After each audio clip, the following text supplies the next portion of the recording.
Okay, in this tutorial we're going to have a look at cubic functions. Okay, so we've got three different forms of cubic functions, just like our quadratic functions. We've got our general form, which is y equals ax cubed plus bx squared plus cx plus d.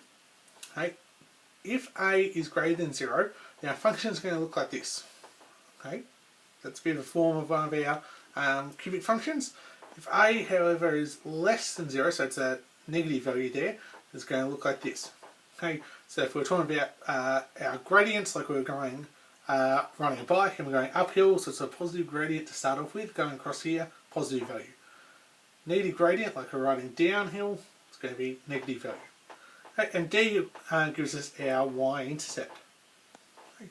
In our factorised form, we have y equals a outside of x take 1 times x take 2 times x take 3. And of course, x equals x1, x2 and x3 are of course our y-intercepts. The general form is given by this a value, so that's this information again. And our y-intercept is found by going a times x1 times x2 times x3 will give us our y-intercept. Okay, there. Now our turning point form, okay, I still call it our turning point form, but really it's we find our point of inflection, so a little bit different. But it still looks the same as a quadratic. The only thing that's changed is that we've gone from a 2 to a 3 here. A again gives our general form, exactly the same as what it does over here. Now our point of inflection, instead of our turning point, is the same thing, still at HK. Now what's our point of inflection? Well, in this case it's right here at the origin, and it's where the graph transitions from concave up to what we call concave down. So here we say that's concave down and this is concave up. Okay, so it's where it transitions with that curve. Okay, is where our point of inflection is. So slightly different terminology. As you'll see a little bit later on in some of my other videos, we really only have two different forms of all our polynomials, our quadratic form and our cubic form. Everything else is just kind of a higher power of that. So you'll see all of our odd powers have our points of inflection. Okay, so we'll move on and have a look at a few other ideas around our cubics. Okay, so we'll have a look at factorising our cubics. So we've got a few different rules that we can use here. So we've got perfect cubes. Okay, we've got two different setups here where we've got something cubed, so a cubed plus 3a squared b plus 3ab squared plus b cubed equals a plus b cubed. Okay, so that's one of our rules. Our other one is if we go a cubed minus 3a squared b plus 3ab squared minus b cubed gives us a take b cubed. Okay. So very similar there, nice little handy rules that we can use. Okay, sum of two cubes, so if we've got one cube, a cube, plus another cube, b cube, okay, then that can be written as a plus b outside of a take ab plus b squared. Okay, similarly, our difference of two cubes, if we've got a cubed take b cubed, okay, then that's equal to a take b outside of a squared plus ab plus b squared. Okay, so similar rule, it's just the sum and difference. Okay, so we're going to have a look at factorising one of these. Okay, so we've got 27y cubed minus 27y squared plus 9y minus 1. Okay, and this is actually an example of a perfect cube.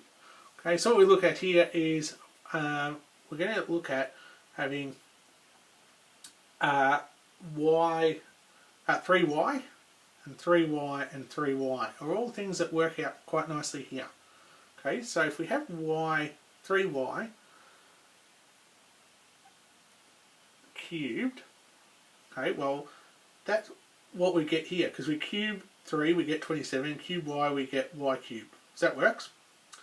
Now if we talk about having 3y here and we square it this time, it's only going to get us to 9, so we're going to times that by 3, okay, plus 3 times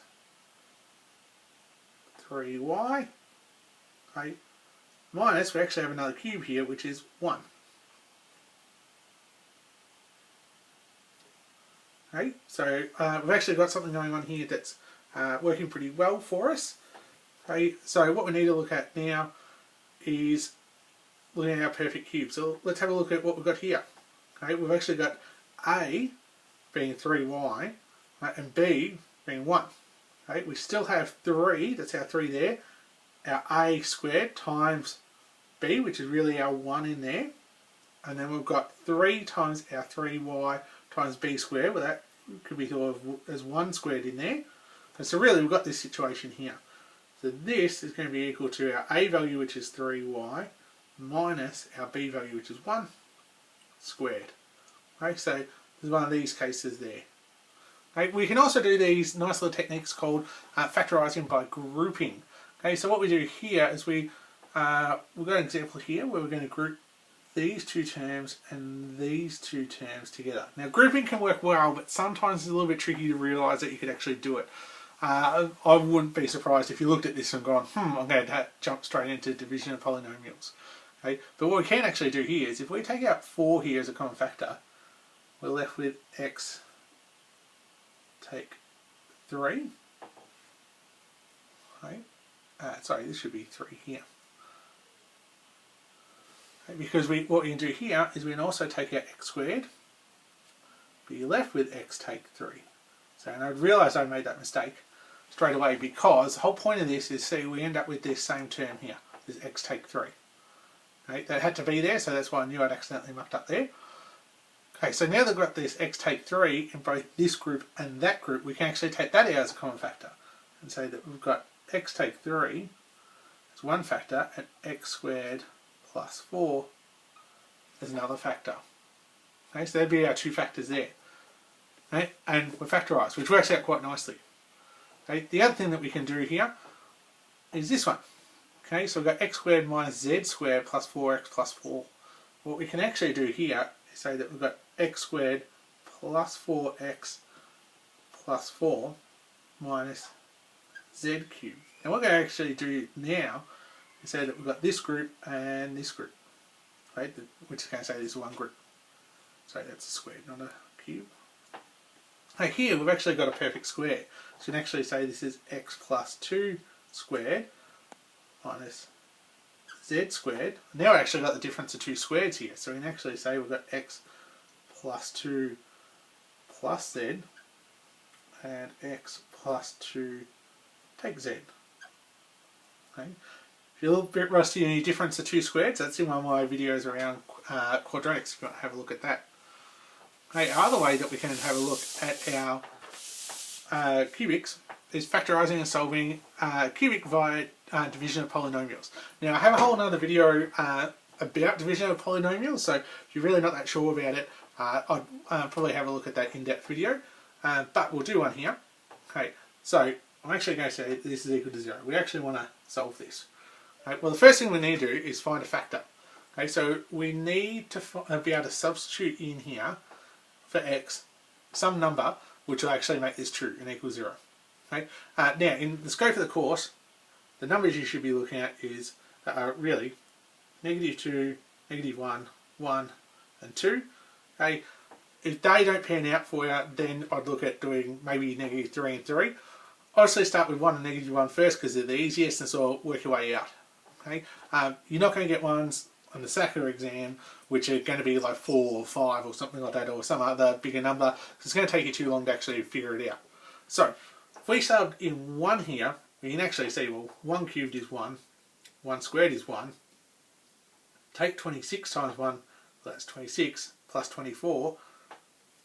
1 does work as a factor. Okay, so we know that's going to work. Now remember, the key here is that we need to change our sign. So we know 1 is a factor, so 1 worked. Okay, so we need to take it as x take 1. Okay, set it up here. X cubed plus x squared take 26x plus 24.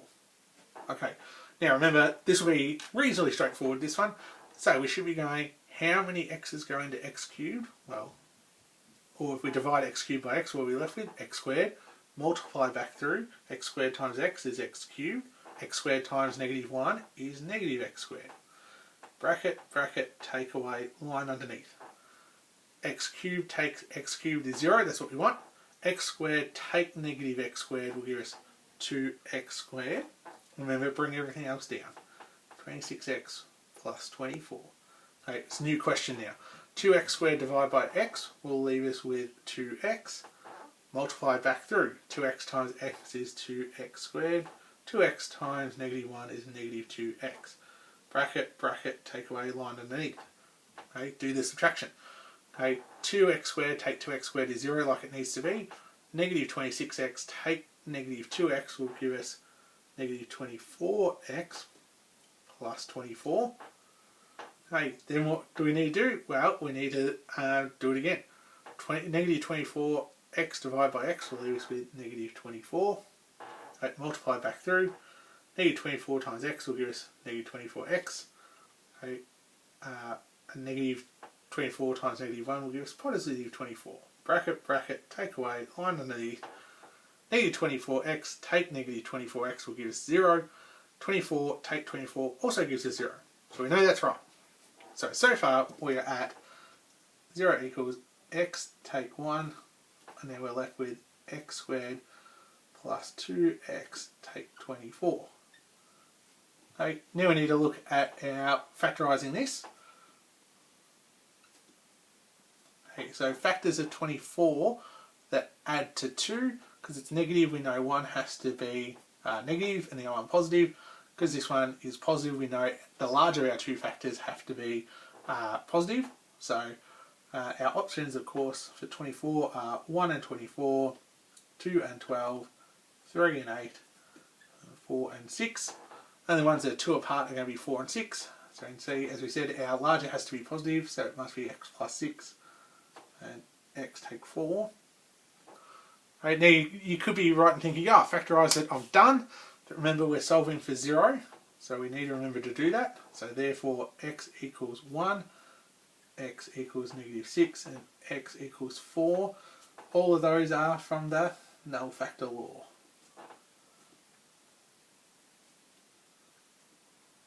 Okay, so that finishes it off for us.